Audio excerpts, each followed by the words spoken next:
আমাদের পূর্বপুরুষ বর্গী তাড়িয়েছে, ব্রিটিশ তাড়িয়েছে, পাকিস্তান তাড়িয়েছে। আমরা কি পারবো না এই ডাকাত তাড়াতে? অবশ্যই পারবো। আমরা ঐক্যবদ্ধ হয়ে এই ডাকাতদের তাড়িয়ে ছাড়বো। তাদের তাড়াতে হবে।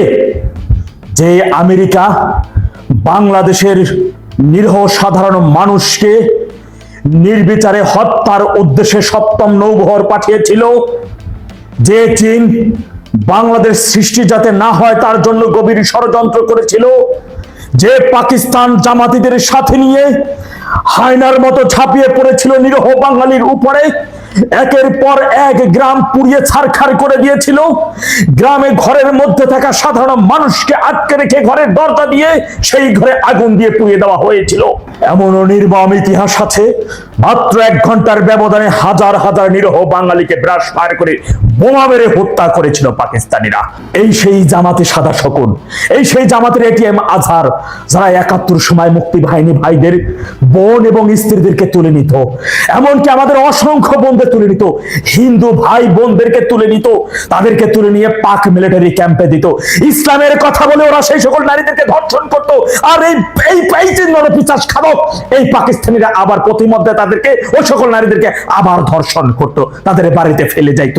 আজকে বাংলাদেশে সেই যুক্তরাষ্ট্রের স্বাধীনতা দিবস উদযাপিত হয় দেশের সার্বভৌমত্বের সেই জাতীয় সংসদ ভবনের দক্ষিণ প্লাজায়। আজকে সেই সংসদ ভবনে দাঁড়িয়ে বাংলাদেশের বর্তমানে প্রধানমন্ত্রী, বিরোধী দলীয় নেতা, সাদা শকুন উভয় মিলে বলে বাংলাদেশ পরবর্তী সময়ে যুক্তরাষ্ট্র আমাদের পরীক্ষিত বন্ধু। এই দেশ যে বাঙালিদের হাতে নাই, এটা কি আর কোন প্রমাণ আপনাদের সামনে পেশ করতে হবে?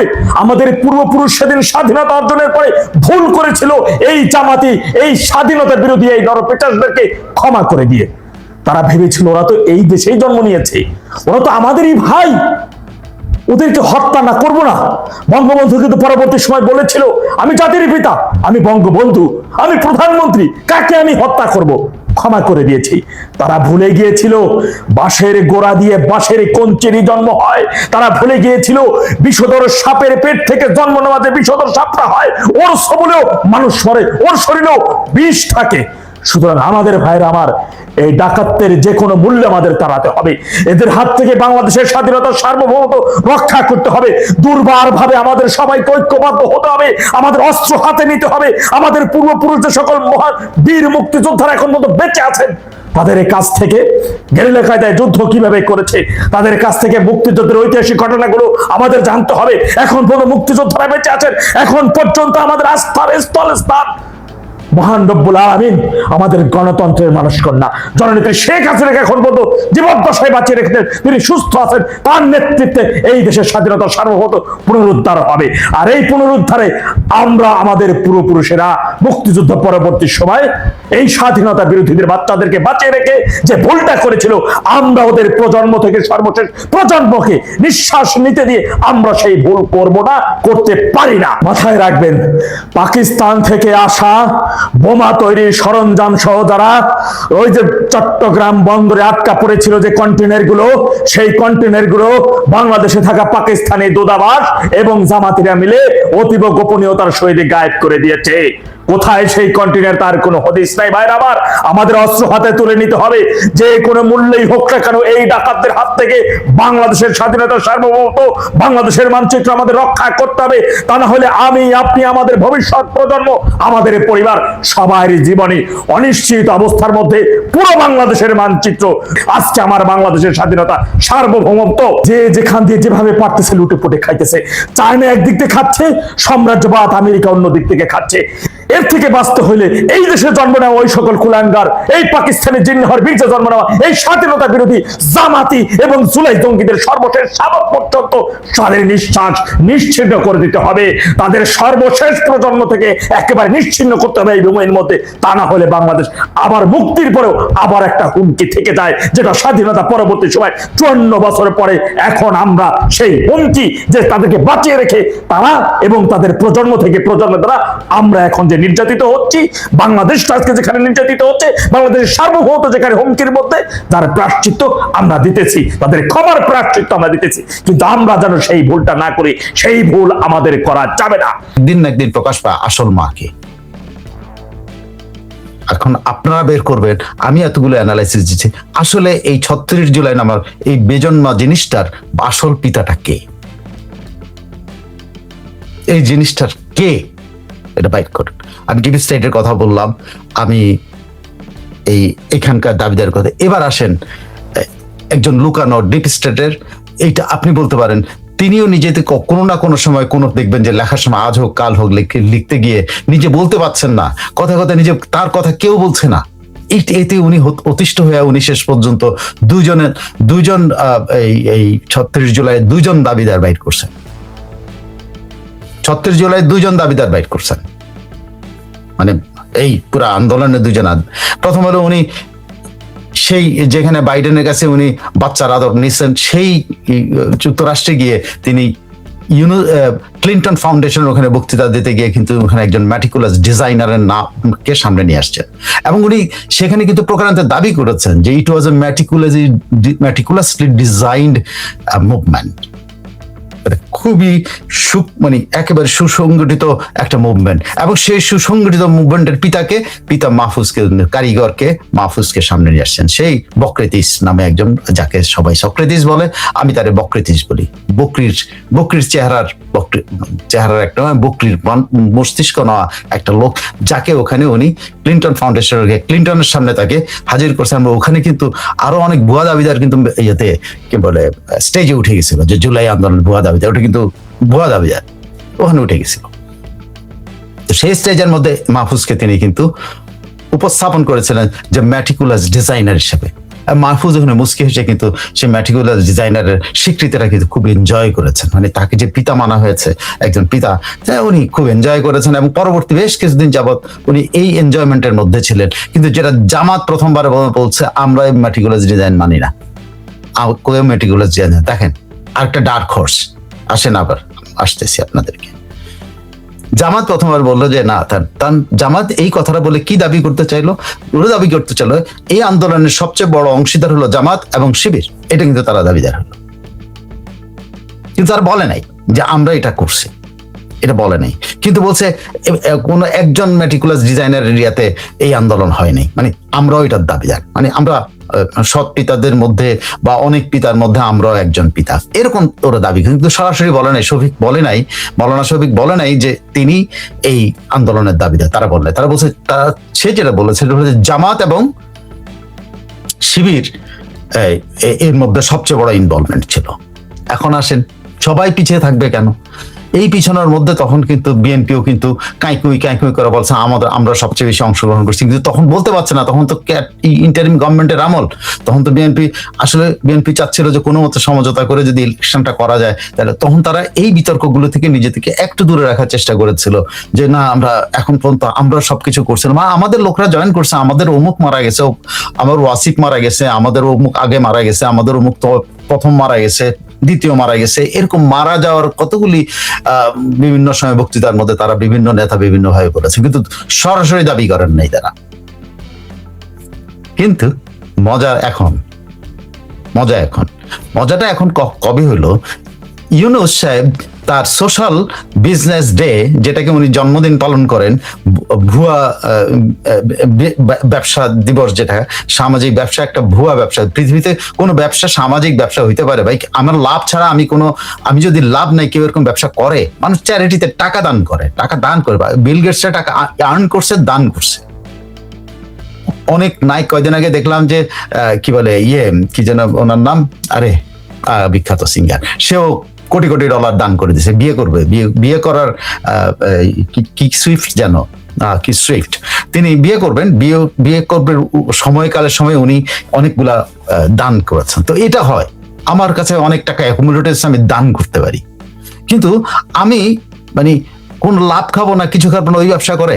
এইটা কি কনসেপ্ট আমি জানি না, এর মধ্যে মানে কোন ব্যবসায়ী এই কনসেপ্টের সাথে একমত হবে বলে আমার বিশ্বাস নেই। সেই কনসেপ্টের দিবসে ওনার জন্মদিন মানিয়েছেন, সেই জন্মদিবসে উনি কিন্তু যেহেতু মাহফুজকে উনি খাওয়াইতে পারেন নাই, উনি আরেকটা মানে কেউ না কেউ ওনার নামটা বলো, আমার নাম বলে না কেন? ওই যে ছোটবেলায় দেখছেন যে বা বিয়ে অনুষ্ঠানের মধ্যে দেখবেন যে একটু লাজুক টাইপের, যিনি নিজের পাতে খাবার নেই, এটা বলতে পারছে না, ডেকে বলো অমুকের পাতে দেন না কেন, মানে আমার পাতে দেন না কেন?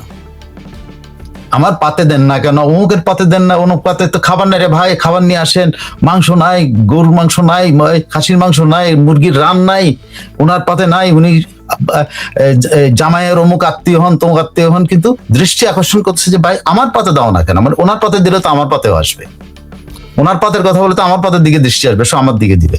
ইউনূস সাহেব যখন দেখলো মাহফুজকে উনি খাওয়াইতে পারেন না এবং ওনার নাম কেউ বলে নাই, উনি ওই দিবসে যা আরেকজন ডিজাইনার বাইট করছে। এই ডিজাইনার কিন্তু ম্যাটিকুলাস ডিজাইনার না, এই ডিজাইনার আবার ওনার কি দুটো দাবি করছেন এই ডিজাইনার দেখে, যে উনি আনসাং হিরো, উনি ওনার কথাটা কেউ বলে না, এই আজকে প্রথম ওনাকে আমি করলো আন্ডারগ্রাউন্ড থেকে বাইরে নিয়ে আসলাম, এইভাবে উনি মঞ্চে উপস্থাপন করছে যে এমন একজনকে আমি সামনে নিয়ে আসছি যার কথা কেউ বলে নাই, সে আসলে কি কি করেছে। এই ৩৬ জুলাই মানে এই যে এই আন্দোলন একদিন আগিয়ে আনার সিদ্ধান্ত, এই ছেলের এককভাবে এই সিদ্ধান্ত নিয়েছে, আন্দোলন নাকি এককভাবে ওই ছেলের সিদ্ধান্ত নিয়েছে এই যে ৫ তারিখ থেকে ৬ তারিখ থেকে ৫ তারিখে আনার জন্য ও একক সিদ্ধান্ত নিয়েছে, ওকে সামনে নিয়ে আসলো যে ওই হইলো আসলে ৫ই আগস্টের হিরো।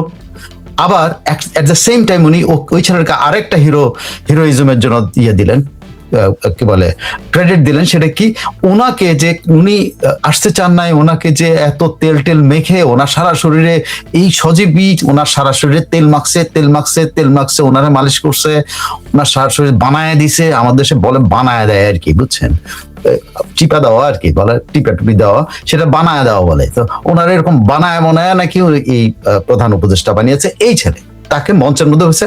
এবং মজার ব্যাপার হলো এই ছেলেটাও ওই সেই মাহফুজের মধ্যে এরকম নাদান যে বলতে পারে না, ওই স্টেজ দেওয়া বলতে পারে না ভাই আমি একা না, আরো অনেকজন, সে নিজেও কিন্তু নিজের দাবি করলো, মাহফুজের সাথে আরেকজন দাঁড়ায় গেল। এখন দাবিদার কি ৩৬ জুলাই দাবিদার, মানে একদিন আগে তারা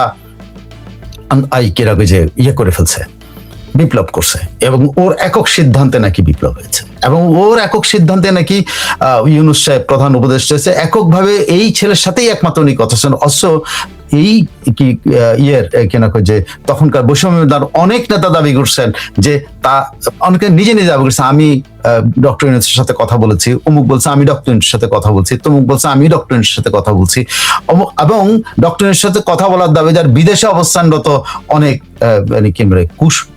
কি যেন কুসন্ধানী সাংবাদিক আছেন, তারপরে অনেক কুসন্ধানী সাংবাদিক আছেন, অনেক বুদ্ধিজীবী আছেন যারা ইউনূসের সাথে যোগাযোগ মেনটেন করেছেন।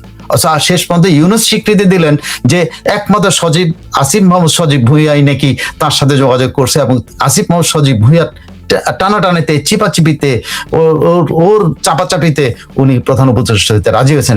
উনি ওইভাবে ব্যাখ্যা দিতে এক দিনের পর দিন ধরে ওনার কি হয়েছে, উনি অলিম্পিকে ছিলেন, অলিম্পিকের কাজে ব্যস্ত ছিলেন, ওনার শরীরের কি হয়েছে সবকিছু বলছে, এবং আসিফ মাহমুদ সজীব ভুঁইয়ার চাপে পড়ে উনি প্রধান উপদেষ্টা ছিলেন। তো দুইটা আসিফ মাহমুদের শুধু মেটিকুলাস ডিজাইনার বলে নাই, বলছে যে ৩৬ জুলাই মানে একদিন আগে এই বিপ্লব করার জন্য এই একক সিদ্ধান্তে এই সে আনসাং হিরো যে একক সিদ্ধান্ত নিয়ে এত বড় বিপ্লব করে ফেলছে, এবং আমাকে বানাই দিল হলো।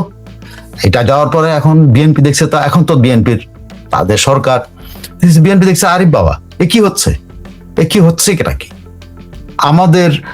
আমরা এখন সরকারে আছি, আমরা একদিন পর্যন্ত কথা বলি নাই, এখন আমরা কথা বলি, এখন আমরাও দাবিদার হই, অসুবিধার কি?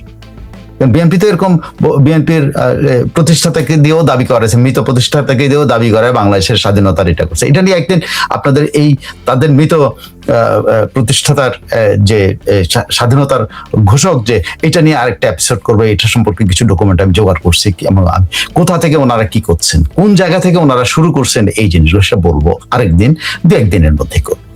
আগে এটা শেষ করি। তো ওনারা দেখছেন আরে আমরা পিছিয়ে পড়লাম। আমার এক বস ছিল, তো কাজ করতাম, ধরুন কাজ করতেছি, তা একটা স্ক্রল আমার নিউজ এডিটর বা আমার যে ডেপুটি নিউজ এডিটর ডিএনই বা ডেস্ক নিউজ এডিটর সে দিতে হয়তো 10 সেকেন্ড দেরি হয়ে গেল, আর তো ফোন সাইফুল আমরা তো পিছিয়ে পড়লাম। তো কিসে পিছিয়েছি আমরা? ওই যে একটা স্ক্রল দিতে পারে নাই, একটা স্ক্রল দেওয়ার জন্য পিছিয়ে পড়ছে পুরো নিউজ টিম, শেষ আমরা শেষ হয়ে গেছি, আমার টেলিভিশন শেষ, এরকম করতো আর কি। তো ওনারও মনে হচ্ছে আমরা তো পিছিয়ে পড়লাম, বা বিএনপি মনে করছে আমরা তো পিছিয়ে পড়লাম, কি হবে এখন, কি করতে হবে? জুলাইয়ের প্রোগ্রামের মধ্যে যায় প্রথমবারের মতো বিএনপির স্বরাষ্ট্র মন্ত্রী দাবি করলেন সালাউদ্দিন আহমেদ, যাকে শিলং সালাউদ্দিন বলেন, অনেকে অনেক সালাউদ্দিন, গুম সালাউদ্দিন বলেন, কিন্তু উনার আর উনি কিন্তু একজন মানে পরিশীলিত মানুষ, ওনার যে কথাবার্তা, আচার আচরণ খুব চমৎকার, তার মানে উপস্থাপনা চমৎকার, সবকিছু মিলাই চমৎকার, যে কারণে ওনার অনেকে গ্রহণ করে, ওনার কথাবার্তা পছন্দ করে। সেই লোকটি গিয়ে অল অফ এ সাডেন ওই জুলাইয়ের একটা প্রোগ্রামের মধ্যে গিয়ে, যেখানে তারেক রহমান বক্তব্য দিয়েছেন পরবর্তীতে, সেখানে কিন্তু তিনি দাবি করে বসলেন যে জুলাইয়ের পিতা কিন্তু আমরা। উনি আমি বলেন না, বলছেন আমরা। মানে কারা? উনি বলছেন আমি এবং আমার নেতা তারেক রহমান আমরা সার্বক্ষণিক ফোনে ছিলাম, 48 ঘন্টা ধরে আমরা ঘুমাই নাই, নির্ঘুম কাটিয়েছি, আমরাই সিদ্ধান্ত নিয়েছিলাম। যখন এই আন্দোলনের এই 6 তারিখ ঘোষণা, তখন আমার নেতা বললেন না এটা দেরি করা যায় না, একদিন আগায় নিয়ে আসো, তখন আমরা সিদ্ধান্ত দিলাম একদিন আগায় নিয়ে আসো, তখন আমরা, যদিও আমরা উনি সেখানে বলছেন যে বৈষম্য বিরোধী ছাত্রদেরকে সামনে রেখেই আমরা আন্দোলনটা করেছি, তো আমাদের দল দিয়ে আমরা করেছি এই মুভমেন্টটা। এবং উনি ওখানে দাবি করলেন যে বৈষম্য বিরোধী ছাত্র আন্দোলনের অনেক নেতা এটাতে এই মুভমেন্টেই রাজি ছিল না। তাদের সাথে যখন এই আন্দোলন তারা যখন অর্গানাইজ করেন, শুরু করেন, তখন বৈষম্য বিরোধী ছাত্ররা বলছিল যে না, আমরা বৈষম্য নিয়ে কথা বলছি, আমরা এই কৌশল নিচ্ছি, আমরা এই মুভমেন্টের দিকে যাব না। কিন্তু তাদেরকে বুঝিয়ে সালাউদ্দিন সাহেব এবং তারেক রহমান সাহেব এই মুভমেন্টে রাজি করাইছেন এবং শেষ পর্যন্ত এটা সফল হয়েছেন। একদিন আগে আনার সিদ্ধান্তটাও তারা নিয়েছেন, সেটা তারেক রহমান লন্ডন থেকে নিয়েছেন, সালাউদ্দিন আহমেদ দিল্লি থেকে বা কোথাও থেকে, ওরা জায়গা বলেন না, লোকেশন বলেন, খুব সম্ভবত দিল্লিতে ছিলেন, কিন্তু তখন শিলংয়ে ছিলেন না, দিল্লি ছিলেন। দিল্লিতে বসে উনি কিন্তু এই পুরো আন্দোলনকে নেতৃত্ব দিয়েছেন। কে? আমার নেতা তারেক রহমান, এবং উনি 48 ঘন্টা নির্ঘুম কাটিয়ে কিন্তু এই আন্দোলন নেতৃত্ব দিয়েছেন বলে দাবি করলেন। এবং পুরো আন্দোলনটা অর্গানাইজ করেছেন ওনারা দাবি করলেন, এবং দাবিও করলেন বৈষম্য বিরোধী ছাত্র আন্দোলনের নেতারা এটার সাথে ছিল না, তারা এই আন্দোলন যেতে চায় নাই, তাদেরকে সামনে রেখে বিএনপি এই আন্দোলন, সেখানে জামাতকেও কিন্তু কোনো মানে স্পেস দেন নাই। জামাতের আগে খুচা দাবি টাবি করছে, 2 জন বেরোলো, আরো 2 জন পিতা বেরোলো। এটা জুয়াল। এটা একদিকে ভালো যে সালাউদ্দিন সাহেব একক কোনো পিতা নাম বলেন, 2 পিতা, উনি ছোট পিতা।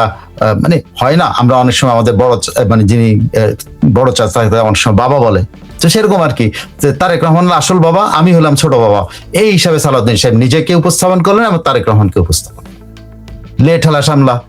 এখন এইটা কেমনে বিএনপি আরো বড় না, যে নেতার মাঠে থেকে, যে নেতার দেশে থেকে বিএনপিকে নেতৃত্ব দিয়েছে, সেই নেতা দেখলো আরে এখন তো দেখি সব শিলং সালাউদ্দিন সব নিয়ে চলে যাচ্ছে, আমার তো কোনো জায়গায় না, আমি যে দেশে এতদিন যাবৎ 15 বছর ধরে বিএনপিকে পাহারা দিলাম, আমি গেলাম কই, আমি কোথায়, আমার তো কিছু নাই। তখন উনি একটা ইন্টারভিউতে উনি বললেন, প্রথমবারের মতো বললেন যে আমি টেক্সট করে, আপনি সাংবাদিককে বলছেন আমি টেক্সট করে 6 তারিখের মুভমেন্টটাকে 5 তারিখে আনার জন্য আমি টেক্সট করে মেসেজ দিয়েছি, আপনার পত্রিকা খুঁজে দিয়েছেন, আমার এই টেক্সটের খবর পত্রিকায় ছাপা হয়েছে। তখন ওই সাংবাদিক একটু ভেপাচায়া হয়ে গেছে, যে কি বলে, এখন আবার মির্জা ফখরুল ইসলাম দাবি করতেছেন যে উনি নাকি টেক্সট করে এই 36 জুলাই বানাইছেন, মানে এটা 37 জুলাই না, 36 জুলাই, মানে 6 তারিখের জায়গায় 5 তারিখ উনি করেছেন, ওনার টেক্সট দিয়ে উনি এই নির্দেশনা দিয়েছেন, এবং সে অনুসারে এটা হয়েছে, এই 6 তারিখ থেকে 5 তারিখে আসছে। এবং উনি ওই রিপোর্টার যখন তাকে বলছেন এটা তো আমরা জানি, তো আপনি পত্রিকা খোঁজ দিয়ে দেখেন, এটা কিন্তু পত্রিকা ছাপা হয়েছে যে আমি মেসেজ দিয়ে এই আন্দোলনটাকে নিয়ে আসছি। এরকম বলেন, বিএনপি থেকে এখন 3 জন পিতা বের হয়ে গেল। মাহফুজ একটা বড় পিতা, মানে মেটিকুলাস ডিজাইনার, একটা ছোট পিতা বাইর হলো, আর একটা এই হলো সজীব, আর একটা হলো এই 3 জন, মোট 5 জন পিতা বাইরে হয়ে গেল। বিএনপি থেকে 3 জন, জামাত এখন পর্যন্ত দাবি করে না, যখন জামাত দাবি করবে তখন মনে হয় আপনারা একটু সংশোধন করে নিন, আরেকজন পিতা হয়তো বাইরে।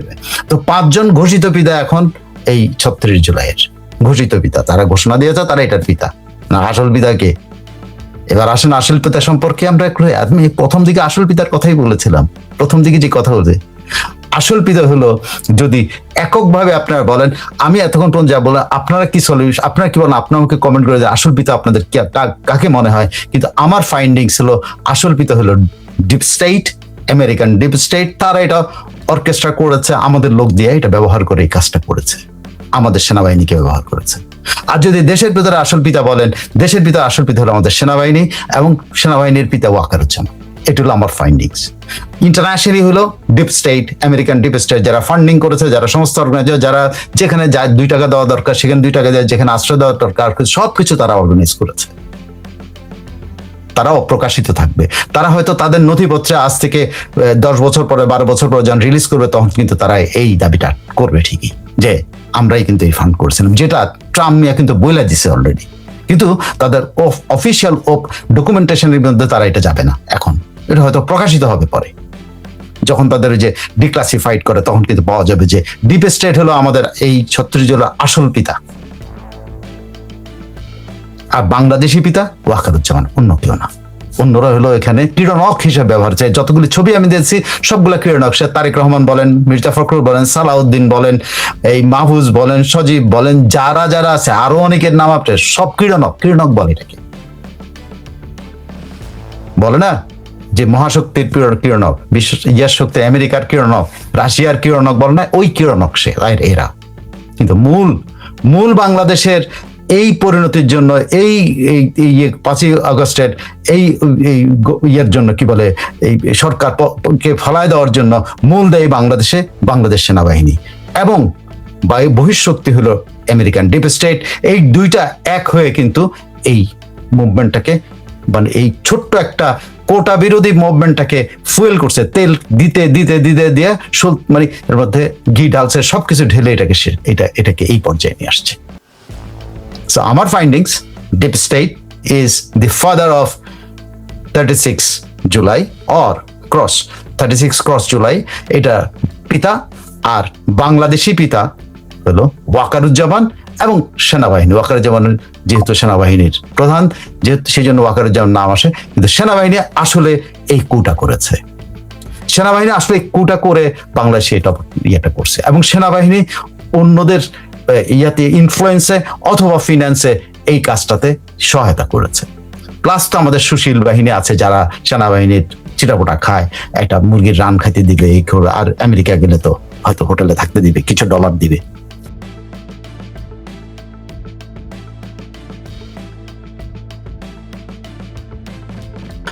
ইউনুস, আমাদের ধাপ্পাবাজ ইউনুস, সুদখোর ইউনুস, যেই ধরনের করাপ্ট ইউনুস, যেই নামে যে যেমনি বলেন, ডাকাত বলতে পারেন, অনেক কিছু বলেন, ইউনুস, আমি তাকে প্রফেসর বলতে চাই না, আমার কিন্তু ইচ্ছাই করে না একটা প্রফেসর বলতে। থাকে একজন প্রফেসরের গুণ যেগুলো হওয়া উচিত তার ধারে পাশে সে নাই, তার ধারে পাশে নাই। একজন প্রফেসর আমরা যাকে মনে করি, তার সে এখনো দাবি করে নাই। আরেকজন দাবি করে নাই, সেটা হলো অন্যতম মূল কারিগর, বা আসলে কি কারিগর, কেমন কারিগর, সেটা আমরা বর্ণনা করবো একটু পরে। ওয়াকারুজ্জামান জেনারেল সাহেব, অধুনা বিয়ার্ডেড ওয়াকারুজ্জামান বলা হয়, তো ওয়াকারুজ্জামান এই দুজন দাবি করে নাই। আর আরো একটা এন্টিটি যেটাকে বলে, এটা ফিজিক্যাল, মানে মনুষ্য ফিজিক্যাল এন্টিটি নাই, কিন্তু আরেকটা দাবিদার আছে, সেটা হলো ইউএস ডিপ স্টেট। আর ইউএস ডিপ স্টেটের যে মনুষ্য প্রকৃতি নাই এরকম ডিপ স্টেটে যে আমাদের এই 36-এর দাবিদার, তার সাথে আছে আমাদের দেশীয় ডিপ স্টেট, পার্টনারশিপে অথবা ছাগলের মতো, ছাগলের 3 নম্বর বাচ্চার মতো কাজ করছে এটা, অথবা টাকা নিয়ে কাজ করছে এইটা, যেমনি হোক এটা আছে। কিন্তু এখানে অদৃশ্য একটা এন্টিটি আছে যেটাও কিন্তু পিতৃত্বের দাবিদার, যেটা শুরু করি এখন। এই অদৃশ্যটা কিন্তু প্রথমেই কিন্তু এইটা প্রথমবারের মতো প্রকাশ হয়েছিল কখন, যখন পিতার কাছে আমাদের ইউনুস গেছিল, মানে বাইডেন যখন প্রেসিডেন্ট, তখন বাইডেনের সাথে ইউনুস যেভাবে, আপনাদের নিশ্চয়ই ওই দৃশ্যটা মনে আছে, যে বাইডেন মনে তার সন্তানরা আদর টাদর করতেছে, এরকম করে তার সাথে আচরণগুলো ছিল। অনেকে বলে যে এটা বন্ধুত্বের ইয়া, কিন্তু এটা বন্ধুত্বের চাইতে বেশি আমার কাছে মনে হয়েছে বাইডেন আদর করে দিল আর কি একটু, যে আমার পোষ্য, আমি আমার পালিত সন্তান, এটা আদর করে দিলাম আর কি। বাইডেনের সাথে সেই তখনকার ইন্টারাকশনটা যদি আপনার মনে হয় জাতিসংঘের, সেখানকার দৃশ্যগুলো যদি আপনাদের চোখে পড়ে, একটু ইয়ে করে নেন, আপনি একটু রিকল করে নেন আপনাদের সেই ইয়া থেকে, সেই ভিডিওগুলোতে কি ছিল। ইট ওয়াজ নাথিং লাইক সমান, মানে বাইডেন তাকে একটা দেশের প্রধান উপদেষ্টা, প্রেসিডেন্ট, সেটা মানে এরকম কোনোভাবেই তাকে সে এরকম স্থান দেয়নি, বরং সে স্নেহ করতেছে, ভালোবাসতেছে, আদর করতেছে এরকম। আর তিনিও আদর খাইতে অভ্যস্ত ছিলেন, যেমন ছাগলের বাছুর, গরুর বাছুর যেরকম মায়ের কাছে যা আদর খাইতে চায়, ওরকম আদর খেতে চাই, আদর খাওয়াতে ব্যস্ত ছিল ইউনুস। সো এইটা তো সেই ডিপ স্টেটের তখনকার প্রতিভূ ছিলেন বাইডেন। আর বাইডেন পরবর্তী যে ডিপ স্টেটের মানে প্রতিভাবান ডিপ স্টেটের মালিকানা যার, তিনি ট্রাম্প এসে তো বোমা ফাটিয়েছেন।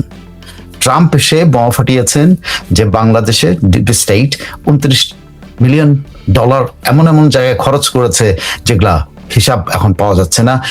এক পর্যায়ে বাইডেন দ্বিতীয়বারের মতো যখন এই বিষয়ে কথা বলেছে, তখন বলছে এমন একজনকে চেক দেওয়া হয়েছে যে all of a sudden crore crore ডলারের মালিক হয়ে গেছে, কোটিপতি হয়ে গেছে, এরকম মন্তব্য ট্রাম্পের ছিল। সো ডিপ স্টেট ইটসেলফ কখনো ক্লেম না করলেও ডিপ স্টেট সবসময় প্রমাণ করেছে, বা প্রমাণ করার বিভিন্ন ডিপ স্টেট প্রতিবোধের বিভিন্ন অ্যাক্টিভিটিসে প্রমাণ হয়েছে যে তারা প্রভু অথবা তারাই পিতা, এরকম। ডিপ স্টেট এই ক্লেমটা এখন পর্যন্ত করে নাই যে আমরা বাংলাদেশের রেজিম চেঞ্জ করেছি, বাট বাংলাদেশের মানুষ এবং যাদের মিনিমাম বুদ্ধি চর্চা করে তারা বুঝে এখানে ডিপ স্টেট ইনভলভ ছিল। সো প্রধান দাবিদার যারা বাংলাদেশে এই পরিবর্তন, জঙ্গি উত্থানের জন্য বা 36 জুলাই বানানোর জন্য যারা ক্লেম করতে পারে, তার মধ্যে কিন্তু ডিপ স্টেট কিন্তু 1 নম্বর ক্লেম করতে পারে, কিন্তু সে ডিপ স্টেট কিন্তু ক্লেম করে নাই, সন্তানকে সে স্বীকৃতি দেয় নাই, সন্তানকে চুষে খাওয়ার জন্য সে প্রস্তুতি নিচ্ছে। গেল যিনি ক্লেম করেন না এরকম আরেকজন, তিনি ক্লেম করেন নাই, বাট তার অ্যাক্টিভিটিস গুলা শোনেন। এরপরে লাল্লু পাঞ্চু যারা দাবিদার, আসলে পিতার দাবি নিচ্ছে, তাদের কথা বলবো। আরেকজন হলো ওয়াকারুজ্জামান। বাংলাদেশের ক্ষমতার যে স্তম্ভগুলো আছে, সেই ক্ষমতার স্তম্ভগুলোর মধ্যে ধরেই নেওয়া হয় যে সামরিক বাহিনী যেদিকে যায় সেদিকেই সরকার সেদিকেই চলতে হয়, বা সরকারকে সামরিক বাহিনী আসলে চালায়, বা ব্যাকগ্রাউন্ডে সামরিক বাহিনীর একটা বড় সমর্থন সরকারের প্রয়োজন হয়। এবং সেটা অবশ্যই প্রয়োজন হয় বলেও তো শেখ হাসিনা এই সেনাবাহিনীকে তার সর্বোচ্চ মানে সুযোগ সুবিধা ওনার আমলে উনি দিয়েছেন। সেনাবাহিনী মানে এই 17 বছরে বা 15 বছরে, মানে তাদের 2 বছর এবং এই 17 বছরে সেনাবাহিনী বাংলাদেশে অন্যতম প্রধান বাণিজ্যিক প্রতিষ্ঠানে পরিণত হয়েছে। কি বানায় না সেনাবাহিনী? মিষ্টি, বিস্কিট। ওদের ব্যাটালিয়নে বিস্কিট তৈরির কারখানা আছে, ব্যাটালিয়নে মিষ্টি তৈরির কারখানা আছে, ব্যাটালিয়নে তাদের মুদি দোকান আছে, ব্যাটালিয়নে মিষ্টির দোকান আছে, দোকানদারি করে সেনাবাহিনী। সো দোকানদারি থেকে শুরু করে মিষ্টি বানানো থেকে, বিস্কিট বানানো থেকে শুরু, ব্রেড বানানো থেকে শুরু করে সেনাবাহিনী পদ্মা সেতুর কাজের সাথেও সংশ্লিষ্ট হয়। সেনাবাহিনী আমাদের লম্বা ঢাকা চিটাগং হাইওয়ে নির্মাণের সাথে সেনাবাহিনী সম্পৃক্ত আছে। আমাদের উত্তরাঞ্চলে, উত্তরবঙ্গের বহু জায়গাতে তারা কনস্ট্রাকশন কাজে ব্যস্ত আছে। তো শেখ হাসিনার আমলে এই সেনাবাহিনী এত মানে মহিরুহ হয়েছে, মানে ছোট জায়গা থেকে বিশাল ব্যবসা মালিক, কত কিছু ব্যাংক বুঙ্ক অনেক কিছু করে সেনাবাহিনী এখন একটা ব্যবসা প্রতিষ্ঠানে পরিণত হয়েছে। হোয়াটএভার, ব্যবসা প্রতিষ্ঠানের পাশাপাশি তাদের কাছে তো অস্ত্রশস্ত্র আছে, তাদের সমস্ত পাওয়ার আছে, অনেক কিছু আছে। সো সেনাবাহিনী একটা শক্তিশালী অর্গান, যে অর্গানকে শেখ হাসিনা তুষ্ট করেই কিন্তু অনেক কিছু করতে হয়েছে এবং তাদেরকে অনেক সুযোগ সুবিধা দিতে হয়েছে। সেই সেনাবাহিনী, আমি যদি সেনাবাহিনীর আচরণগুলো 5ই আগস্টের আচরণগুলো শুধু বলি, তাহলে আপনারা বুঝতে পারেন যে সে 5ই আগস্টের আগে থেকেই 3রা আগস্ট থেকেই প্রচারিত হচ্ছে যে সেনাবাহিনীর 3রা আগস্ট বা তার আগে 2 দিন আগে, ওই সময় প্রচারিত হলো যে সেনাবাহিনী যে সরকারের পক্ষে নাই। মানে প্রচারটা এইভাবে হয়েছে এই আন্দোলনকারীকে উৎসাহিত করার জন্য, যে সেনাবাহিনী তাদের দরবারের মধ্যে সেনাপ্রধানকে জানিয়ে দিয়েছে তারা গুলি করবে না, তারা মানুষের উপরে কোনো করবে না, মানুষের উপর না, আন্দোলনকারীদেরকে তারা টাচ করবে না। এই প্রচারটা পুরো আন্দোলনটাকে একটা কি বলেন, ওই যে স্টিমের ইঞ্জিনের মধ্যে স্টিম যেমন শক্তিশালী করে, সেই স্টিম দিয়েছে শক্তিশালী, বা কয়লার ইঞ্জিনে কয়লা দেওয়ার মতো করে সেনাবাহিনী কয়লা দিয়েছে ইঞ্জিনের ভিতরে, সেটা অনেক কি হচ্ছে। এবং তার পরবর্তী অ্যাক্টিভিটিস গুলো আপনি যদি দেখেন, 5ই আগস্টের ঘটনাবলী, সেনাপ্রধানের মুখের কথাগুলি এবং সেনাপ্রধান যেগুলো স্বীকারোক্তি দিয়েছেন, সেনাপ্রধান প্রথম যে প্রেস ব্রিফিংটা করেছেন, তিনি প্রেস ব্রিফিং এর যে কথাগুলি বলেছেন সেই কথাগুলির মধ্যে প্রমাণ করে যে সেনাবাহিনী ওয়াজ ইন পাওয়ার, মানে সেনাবাহিনী ওয়াজ ইন কন্ট্রোল। তিনি বলেছেন, প্রেস কনফারেন্সে বলেছেন যে আমাকে সহায়তা করেন, আমি সবকিছু সমাধান করার জন্য সবকিছু করতেছি। আমি রাজনৈতিক নেতাদেরকে ডেকেছি, তারা আমার সাথে কথা বলেছেন, আমি তাদেরকে নিয়ে রাষ্ট্রপতির কাছে করবো এবং সমাধান করার চেষ্টা করব। বলেন নাই? বলছেন তো। ওপেন প্রেস কনফারেন্সে যেই থাম্বনেলের মধ্যে যে ছবিটা আছে, এই ছবিটা সেই প্রেস কনফারেন্সের ছবি। যে প্রেস কনফারেন্সে উনি প্রথম বলছেন যে আমি জামাতের আমির অমুকের সাথে আমি কথা বলেছি, উনাকে ডেকেছি, উনাকে প্রথম ডাকা হয়েছে, তারপর আস্তে আস্তে অন্যদের নাম বলছে, জামাতের আমির বলেছিলেন প্রথম। এবং ওই প্রেস কনফারেন্সে বলছেন যে আমার প্রধানমন্ত্রী, মাননীয় প্রধানমন্ত্রী শেখ হাসিনা দেশের বাইরে গেছেন, উনি এই করছেন, তিনি রিজাইন করছেন বা রিজাইন করেন, এরকম উনি প্রধানমন্ত্রীর পক্ষে উনি ইয়ে করছেন। তার মানে কি, হি ওয়াজ ইন কন্ট্রোল। প্রধানমন্ত্রী তখন আর কন্ট্রোলে ছিলেন না, প্রধানমন্ত্রী চলে যেতে হয়েছে, তখন তিনি কন্ট্রোলে ছিলেন। তো হাউ কাম সেনাবাহিনী এই নিয়ন্ত্রণে থাকে? যদি এটার কিছু তথ্য যদি আমরা ব্যাকগ্রাউন্ডের দিকে যাই, তখন কিন্তু আপনি অনেক তথ্য পাবেন। সেখানে আপনি ফলকার তুর্কের সেই স্টেটমেন্টটা, যে আমরা সেনাবাহিনীকে বলেছিলাম যে তোমরা জনগণের উপরে ইয়ে করবো না, জনগণের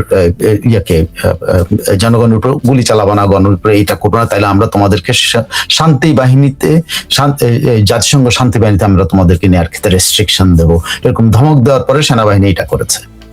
তার মানে একটা বাইরের একটা পাওয়ার তার সাথে কথা বলেছে এবং তাদেরকে কিন্তু এইভাবে মোল্ড করেছে। ওয়াকারুজ্জামানের সাথে সরাসরি কথা বলেছে নাকি অন্য কারোর সাথে কথা বলছে সেটা আমি জানি, যদিও সেনা সদর দপ্তর থেকে এটা অস্বীকার করা হয়েছিল। কিন্তু ফলকার তুর্ক যে একটা স্টেটমেন্ট করছে, সেই জন্য কি ফলকার তার স্টেটমেন্ট কি প্রত্যাহার করেছে আমাদের সেনাবাহিনীর ইয়ার মুখে কেনা বিবৃতির পরে? না, করেন নেই। এবার আসেন সেনাবাহিনীর এই যে সংশ্লিষ্টতা, আপনি পরবর্তীতে পুরো ঘটনাবলিতে আপনি যদি রাষ্ট্রপতির ওখানে সেনাপ্রধানের উপস্থিতি এবং রাজনৈতিক নেতাদের উপস্থিতি, সেনাপ্রধানের ভূমিকাগুলো, লাইক ওয়ান, মির্জা ফখরুল ইসলাম আলমগীর দাবি করেছিলেন যে খালেদা জিয়াকে মুক্তি দিতে হবে। তখন রাষ্ট্রপতি আমতা করে বলেছেন যে সরকার আসবে সেই সরকার উদ্যোগ নিয়ে এটা করতে পারবে, কিন্তু সেনাপ্রধান তাৎক্ষণিকভাবে বলছেন না, এই মুহূর্তে আপনার ক্ষমতা আছে, আপনি এই মুহূর্তে মুক্তি দিতে হবে। এবং রাষ্ট্রপতি সেটা রাজি হয়েছেন। তার মানে ক্ষমতাটা কার হাতে ছিল? ক্ষমতাটা কার হাতে ছিল? এটা হলো, আমি শুধু একটা উদাহরণ দেব, আরো অনেকগুলো উদাহরণ দেব, কিন্তু আরেকটা ব্যাকগ্রাউন্ডের আরেকটা উদাহরণ আছে। 5ই আগস্টের আগে একটা উদাহরণ আছে। আগের হলো 4ই আগস্ট রাতের বেলা সেনাপ্রধান এই কি বলে খালেদা জিয়ার প্রতিরক্ষা উপদেষ্টাকে ফোন করেছিলেন। সে প্রতিরক্ষা উপদেষ্টাকে ফোন করে উনি বলেছিলেন যে স্যার, আপনি যে আমার সাথে যদি একটু দেখা করেন, কালকে সকাল 10টার দিকে যদি একটু আসেন, আমার জন্য আপনার সাথে একটু চা খাবো। তো তিনি গেছেন, ফজলে করিম, হ্যাঁ, ব্রিগেডিয়ার জেনারেল ফজলে করিম ওর সামথিং, হ্যাঁ। তো তিনি গেছেন, তো ওখানে ওনার সাথে কথাবার্তা হয়েছে। সেই কথাবার্তা উনি কি বলেছেন, সেনাপ্রধান এই ফজলে করিমকে কি বলেছে, ফজলে করিমে খুব সম্ভবত, যদি হয় আপনার একটু কারেকশন করে দিলে আমি আবার কারেক্ট করে দেবো, খুব সম্ভবত ফজলে করিম, ফজলে আকবর খুব সম্ভবত। যাই হোক, তিনি তার ফজলে আকবরের বক্তব্য অনুসারে বলেন যে সেনাপ্রধানের ওখানে উনি গিয়েছেন। যাওয়ার পরে কি হয়েছে? যাওয়ার পরে হয়েছে হলো সেনাপ্রধান তাকে সাথে কথাবার্তা বলছেন আপনার সাথে অনেক নেতার কথাবার্তা আছে, আপনি একটু নেতাদেরকে বলেন না যে একটু ইয়ার করতে, কি বলে, প্রস্তুত হতে, যে এই সরকার পরিবর্তন হচ্ছে, প্রস্তুত হওয়ার জন্য সবাইকে বলেন। তখন সেনাপ্রধান এবং তাদেরকে সবাইকে ইয়ে করার জন্য তখন সেনাপ্রধানকে এই ফজলে আকবর অ্যাডভাইস করেছেন যে আপনি আপনার সিস্টেমে বলেন, আমি যতটুকু পারি, আমি আমার যাদের সাথে পরিচয় আছে তাদেরকে আমি বলবো, কিন্তু আপনি আপনার সিস্টেমে তাদেরকে সাথে যোগাযোগ অ্যাডভাইস করেছেন। তখন উনি বলছেন যে আপনার সাথে তো বিএনপির অনেক ঘনিষ্ঠতা আছে, বিএনপিকে আপনি ম্যানেজ করেন। তো যাই হোক, ফজলে আকবর দায়িত্ব নিয়ে আসছেন, উনি ওনার কাজ করবেন, তারপরে উনি রাওয়াতে গেছেন, রাওয়া থেকে কেমনে কেমনে কি করছেন সেগুলো অনেক বর্ণনা আছে। কিন্তু দেখেন, এটা কিন্তু আগের দিন রাতে কিন্তু ফজলে আকবরের সাথে উনি যোগাযোগ করেছেন, তার মানে আগের দিন রাতে সেনাপ্রধান decided that the regime is going to be changed, Sheikh Hasina will be toppled. That was decided. That the decision was not taken in the middle of the day of 5th August. No, it was taken one day back. একদিন আগে কিন্তু সিদ্ধান্ত হয়েছে, এবং একদিন আগে সিদ্ধান্ত কিন্তু ফজলে আকবরকে উনি কমিউনিকেট করেছেন যে আপনার এটা দরকার। ফজলে আকবর ওখানে গেছেন, ওখানে যাওয়ার পরে ফজলে আকবরের সামনে, তখন উনি আবার ফজলে আকবরের সামনে কথা বলতেছেন যে এখন একটু পরেই আমাকে ভারতীয় সেনাপ্রধান ফোন করবেন, তো আমি তার সাথে কথা বলবো। তখন কিন্তু শেখ হাসিনা ডিসিশন হয়ে আছে, কিন্তু শেখ হাসিনার অবস্থা কি হবে, শেখ হাসিনাকে কি করবে, এটা সেনাপ্রধান তখন পর্যন্ত সিদ্ধান্ত নিয়েছে বলে আমার মনে হয় না, বা সিদ্ধান্ত নিয়েছেন মানে উনি চেয়েছেন যে ওনার তো রাস্তা খুলে দিয়েছেন, জনগণ মেরে ফেলুক, হয়তো সিদ্ধান্ত নিয়েছেন অথবা নেন নাই। কিন্তু তখন ওই 10টার সময় ফোনটা আসে ভারতীয় সেনাপ্রধান দ্বিবেদীর কাছ থেকে। দ্বিবেদী ফোন করে তাকে কি বলেছেন সেটা ফজলে আকবর আর বলেনি, বলছে যে ফজলে আকবরকে উনি উপস্থিত থাকতে বলেছেন, যে ভারতীয় সেনাপ্রধানের সঙ্গে যখন কথাবার্তা হবে উনি যেন উপস্থিত থাকেন, এই ওয়াকারুজ্জামান বলছিলেন। কিন্তু ফজলে আকবর বলছেন না, এটা আমি আপনাদের দুজনের মাঝখানে থাকতে চাই না, because he didn't want to involve in any. I think Fazle Akbar was disciplinary man. তিনি ভাবছেন যে এটার মধ্যে যেটা যদি সত্যি কোনো কুয়ের দিকে চলে যায় তাহলে আমি এটার সাথে নাই। সে কিন্তু এই ইয়াতেই কিন্তু তিনি বলছেন না ভাই, এটার সাথে আমি নাই, আপনি কথা বলেন, আমি গেলাম।